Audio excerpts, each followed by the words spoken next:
ಸಿದ್ದರಾಮಯ್ಯವರ ಸರ್ಕಾರ ಇಡೀ ರಾಜ್ಯದ ಜನತೆಗೆ ಸುಳ್ಳು ಆಶ್ವಾಸನೆಯನ್ನು ಕೊಟ್ಟು ಜನರನ್ನು ಇವತ್ತು ಬೀದಿ ಪಾಲು ಮಾಡುವಂಥ ಸ್ಥಿತಿ ನಿರ್ಮಾಣ ಆಗಿದೆ. ಅದಕ್ಕೋಸ್ಕರ ರಾಜ್ಯದಾದ್ಯಂತ ನಮ್ಮ ಸನ್ಮಾನ್ಯ ವಿಜೇಂದ್ರರವರ ನೇತೃತ್ವದಲ್ಲಿ ಮತ್ತು ಸನ್ಮಾನ್ಯ ದಳದ ನಮ್ಮ ಕುಮಾರಸ್ವಾಮಿ ಅವರ ನೇತೃತ್ವದಲ್ಲಿ ಮತ್ತು ನಮ್ಮ ಬಿಜೆಪಿ ಎಲ್ಲ ನಾಯಕರ ನೇತೃತ್ವದಲ್ಲಿ ಇಡೀ ರಾಜ್ಯದಲ್ಲಿ ಆಂದೋಲನ ಪ್ರಾರಂಭ ಆಗಿದೆ. ಹಾಗಾಗಿ ಇವತ್ತು ಬೆಂಗಳೂರಿನಿಂದ ಮಂಗಳೂರಿಗೆ ಪಾದಯಾತ್ರೆ ಮೂಲಕ ಮೈಸೂರು ತನಕ ಬಹಳ ದೊಡ್ಡ ರೀತಿಯ ಆಂದೋಲನ ಪ್ರಾರಂಭ ಆಗಿ ಇವತ್ತು 4ನೇ ದಿವಸಕ್ಕೆ ಬಂದಿದೆ. ನಮ್ಮ ದಕ್ಷಿಣ ಕನ್ನಡ ಜಿಲ್ಲೆಯಿಂದ ಸುಮಾರು 3,000 ಕಾರ್ಯಕರ್ತರು ಭಾಗವಹಿಸಿದ್ದಾರೆ. ಹಾಗಾಗಿ ಇಡೀ ರಾಜ್ಯದ ಜನತೆ ಇವತ್ತು ಈ ಒಂದು ದುಷ್ಟ ಸರ್ಕಾರವನ್ನು ಕಿತ್ತೊಗೆಯಬೇಕು ಅನ್ನುವಂಥ ತೀರ್ಮಾನವನ್ನು ಮಾಡಿದ್ದಾರೆ. ಇಡೀ ಜನತೆಯ ಪರವಾಗಿ ಇವತ್ತು ಭಾರತೀಯ ಜನತಾ ಪಾರ್ಟಿ ಬೀದಿಗಿಳಿದು ಹೋರಾಟ ಮಾಡುವಂಥ ಸ್ಥಿತಿ ನಿರ್ಮಾಣ ಆಗಿದೆ. ರಾಜ್ಯದಲ್ಲಿ ಎಲ್ಲಾ ರೀತಿಯಲ್ಲಿ ಇವತ್ತು ಈ ಒಂದು ಸರ್ಕಾರ ವಿಫಲ ಆಗಿದೆ. ಹಾಲಿಗೆ ಕೊಡ್ತಕ್ಕಂಥ 5 ರೂಪಾಯಿ ಸಹಾಯಧನವನ್ನು 1 ವರ್ಷದಿಂದ ಕೊಡ್ತಾ ಇಲ್ಲ. ಅಂಗನವಾಡಿಗೆ ಕೊಡ್ತಕ್ಕಂಥ ಪೌಷ್ಟಿಕಾಂಶದ ಮೊಟ್ಟೆ ಕೂಡ ಕೊಡಲಿಕ್ಕೆ ಇವರಿಗೆ ಯೋಗ್ಯತೆ ಇಲ್ಲ. ಇವತ್ತು ಕೃಷಿಕರಿಗೆ ಕೊಡುವಂಥ ಪಂಪ್ ಸೆಟ್ಗಳಿಗೆ ಕೊಡುವಂಥ ಕರೆಂಟ್ ಇವತ್ತು ದುಬಾರಿ ಬೆಲೆ ಆಗಿದೆ. ಯೂನಿಟಿಗೆ 2.5-3 ರೂಪಾಯಿ ಇದ್ದಂಥ ಯೂನಿಟಿಗೆ ಇವತ್ತು 8 ರೂಪಾಯಿ ದರವನ್ನು ಮಾಡಿ ಉಚಿತ ಅಂತ ಹೇಳ್ತಾ ಇದ್ದಾರೆ. 2,000 ರೂಪಾಯಿ ಹಣ ಭಾಗ್ಯಲಕ್ಷ್ಮಿ ಮೂಲಕ ಹೆಂಗಸರಿಗೆ ಕೊಡ್ತಾ ಇರೋದು 1 ರೂಪಾಯಿ ನ್ಯಾಯ ಪೈಸೆ ಕೂಡ ಹಣವನ್ನು ಕೊಡಲಿಲ್ಲ. ಮೊನ್ನೆ ಮಹಾ ಚುನಾವಣೆ ಬರುವ ಸಂದರ್ಭದಲ್ಲಿ ಮಾತ್ರ ಒಮ್ಮೆ ಬಿಡುಗಡೆ ಮಾಡಿದ್ದು ಬಿಟ್ಟರೆ ಅನಂತರ ಯಾರಿಗೂ ಕೂಡ ಈ ಹಣವನ್ನು ಕೊಡಲಿಲ್ಲ. ಅದು ಅಲ್ಲದೆ ಮೂಡದ ಒಂದು ಸೈಟನ್ನು ಸ್ವತಃ ನಮ್ಮ ಮುಖ್ಯಮಂತ್ರಿಯ ಪತ್ನಿ ಹೆಸರಿಗೆ ಮಾಡಿ ಬಹಳ ದೊಡ್ಡ ರೀತಿಯ ಅವ್ಯವಹಾರವನ್ನು ಮಾಡಿ ರಾಜ್ಯದ ಒಬ್ಬ ಮುಖ್ಯಮಂತ್ರಿ ಆದವ ದೇಶದ ಪ್ರಜೆಗಳ ಮತ್ತು ರಾಜ್ಯದ ಪ್ರಜೆಗಳ ಹಿತದೃಷ್ಟಿಯನ್ನು ಕಾಯ್ದು ಬಿಟ್ಟು ಸ್ವಂತಕ್ಕೋಸ್ಕರ ಆಸ್ತಿಯನ್ನು ಮಾಡಿ ಇವತ್ತು ಏನು ಒಂದು ಮುಖ್ಯಮಂತ್ರಿ ಸ್ಥಾನಕ್ಕೆ ಕಳಂಕವನ್ನು ತಂದಿದ್ದಾರೆ. ಹಾಗಾಗಿ ಈ ದುಷ್ಟ ಸರ್ಕಾರ ಕಾಂಗ್ರೆಸ್ನ ಎಲ್ಲ ಸಚಿವರು ಕೂಡ ಇವತ್ತು ಭ್ರಷ್ಟಾಚಾರದಲ್ಲಿ ಮುಳುಗಿ ಹೋಗಿದ್ದಾರೆ. ಅದಲ್ಲದೆ ಇವತ್ತು ನೌಕರರಿಗೆ ರಾಜ್ಯ ಸರ್ಕಾರದ ಯಾವುದೇ ನೌಕರರಿಗೆ ಇಲ್ಲಿ ಯಾವುದೇ ಭದ್ರತೆ ಇಲ್ಲ. ದಿನಕ್ಕೊಬ್ಬರು ಇವತ್ತು ASIಗಳು PSIಗಳು ಸಬ್ ಇನ್ಸ್ಪೆಕ್ಟರ್ಗಳು ಸಾಯ್ತಾ ಇದ್ದಾರೆ.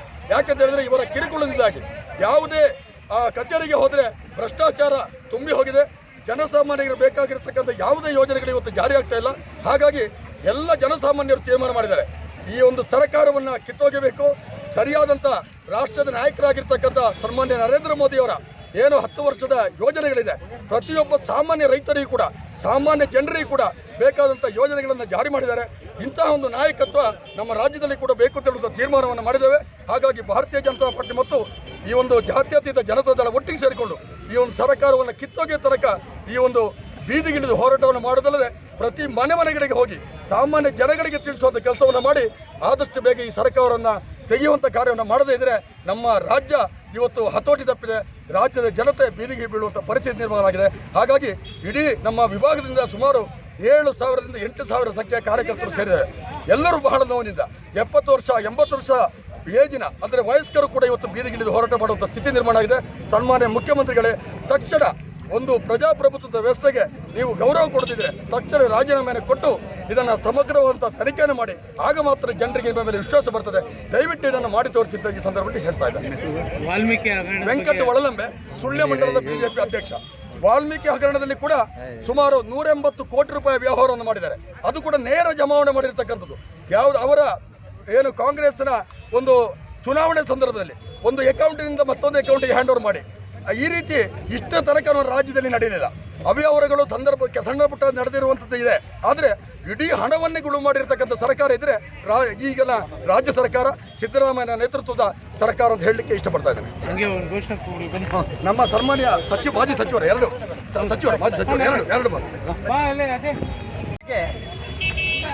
ಮೂಢ ಹಗರಣ ಏನಿದೆ ಅದರ ವಿರುದ್ಧ ತನಿಖೆಯನ್ನು ಮಾಡಬೇಕು. ಭ್ರಷ್ಟ ಮುಖ್ಯಮಂತ್ರಿಯಾದರೆ ಅವರ ಮೇಲೆ ಶಿಕ್ಷೆ ಆಗಬೇಕು ಅನ್ನುವಂಥ ಒತ್ತಾಯವನ್ನು ಮಾಡ್ತಾ ಇವತ್ತು ಕಾಲ್ನಡಿಗೆ ಜಾಥಾವನ್ನು ಮಾಡಿ ಇವತ್ತು 4ನೇ ದಿನಕ್ಕೆ ನಾವು ತಲುಪಿದ್ದೇವೆ. 5ನೇ ದಿನಕ್ಕೆ ಇವತ್ತು ತಲುಪಿದ್ದೇವೆ. ಈಗ ಹೇಳುವ ಹೊತ್ತಿಗೆ ಪ್ರಕರಣಗಳು ಹೊರಗೆ ಬಂದಿರುವಂಥದ್ದು ಒಂದು ಮೂಢ ಇರ್ಬೋದು, ST ನಿಗಮದ ಪ್ರಕರಣಗಳಿರ್ಬೋದು. ಇದು ಕೇವಲ 2-3 ಪ್ರಕರಣಗಳು ಇವತ್ತು ಬೆಳಕಿಗೆ ಬಂದಿರುವಂಥದ್ದು. ಆದರೆ ಇವತ್ತು ಕಾಂಗ್ರೆಸ್ ಸರ್ಕಾರದ ಆಡಳಿತದಲ್ಲಿ ಎಲ್ಲ ಹಂತದಲ್ಲಿ ಕೂಡ ಇವತ್ತು ಭ್ರಷ್ಟಾಚಾರ ಭಾರಿ ದೊಡ್ಡ ಪ್ರಮಾಣದಲ್ಲಿ ನಡೀತಾ ಇದೆ. ಯಾಕೆ ಇವತ್ತು ನಾನು ಈ ಮಾತನ್ನು ಹೇಳ್ತೇನೆ ಅಂದರೆ, ನಾನು ಕೂಡ ಕಳೆದ 30 ವರ್ಷಗಳಿಂದ ನಮ್ಮ ಸುಳ್ಯ ವಿಧಾನಸಭಾ ಕ್ಷೇತ್ರದಿಂದ ಸ್ಪರ್ಧೆಯನ್ನು ಮಾಡಿ ಸಚಿವನಾಗಿ ಕೆಲಸವನ್ನು ಮಾಡಿದ್ದೇನೆ. ಆದರೆ ಇವತ್ತು ಕೇವಲ 1.5 ವರ್ಷದಲ್ಲಿ ಇವತ್ತು ಬೆಳಕಿಗೆ ಬಂದಿರತಕ್ಕಂಥ ಹಗರಣವನ್ನು ನೋಡಿದರೆ ಇವರು 5 ವರ್ಷದಲ್ಲಿ ಇಡೀ ರಾಜ್ಯವನ್ನೇ ಮಾರಾಟ ಮಾಡುವಂಥ ಒಂದು ಹಂತಕ್ಕೆ ತಲುಪ್ತಾರೆ ಅನ್ನತಕ್ಕಂಥ ಒಂದು ಸಂಶಯ ಜನರಲ್ಲಿ ಕೂಡ ಇದೆ, ನಮ್ಮಲ್ಲಿ ಕೂಡ ಇದೆ. ಅದಕ್ಕಾಗಿ ಈ ಒಂದು ಸಂದರ್ಭದಲ್ಲಿ ನೈತಿಕತೆ ಇದ್ದರೆ ಅದು ಮುಖ್ಯಮಂತ್ರಿ ಇರ್ಬೋದು, ಮಂತ್ರಿಮಂಡಲದವರಿಗೆ ಇರ್ಬೋದು, ಅವರು ತಕ್ಷಣ ಅವರು ಯಾವುದೇ ರೀತಿಯ ಅಪರಾಧವನ್ನು ಮಾಡಿಲ್ಲ ಅನ್ನುವಂಥ ವಿಶ್ವಾಸ ಅವರಿದ್ದರೆ ಅವರು ತಕ್ಷಣ ಎಲ್ಲ ರೀತಿಯ ತನಿಖೆಗೆ ರೆಡಿಯಾಗಿದೆ. ಅಕಸ್ಮಾತ್ ಆ ರೀತಿಯ ತನಿಖೆಗೆ ಅವರು ಒಳಗಾಗದಿದ್ದರೆ ಅವರು ಆ ರೀತಿಯ ಒಂದು ಕಾರ್ಯದಲ್ಲಿ ಭಾಗಿಗಳಾಗಿದ್ದಾರೆ ಅನ್ನುವಂಥ ಒಂದು ಸಂದೇಶ ಜನರಲ್ಲಿ ಕೂಡ ಬರ್ತದೆ. ಅದಕ್ಕಾಗಿ ಇವತ್ತು ಈ ರೀತಿಯ ಒಂದು ಸಾಂಕೇತಿಕವಾಗಿರ್ತಕ್ಕಂಥ ಹೋರಾಟವನ್ನು ಭಾರತೀಯ ಜನತಾ ಪಾರ್ಟಿ JDS ಮಾಡ್ತಿದೆ. ಮುಂದಿನ ದಿನದಲ್ಲಿ ಇಡೀ ಕರ್ನಾಟಕ ರಾಜ್ಯದಲ್ಲಿ ಉಗ್ರ ರೀತಿಯ ಹೋರಾಟವನ್ನು ಕೂಡ ಮಾಡುವಂಥ ಒಂದು ಪರಿಸ್ಥಿತಿಯನ್ನು ಕಾಂಗ್ರೆಸ್ ಸರ್ಕಾರ ಮಾಡ್ತದೆ ಅನ್ನುವಂಥದ್ದು ಕೂಡ ನಮಗೆ ಆ ರೀತಿಯ ಒಂದು ಡೌಟ್ ಕೂಡ ಬರ್ತದೆ. ಅದಕ್ಕಾಗಿ ಭಾರತೀಯ ಜನತಾ ಪಾರ್ಟಿ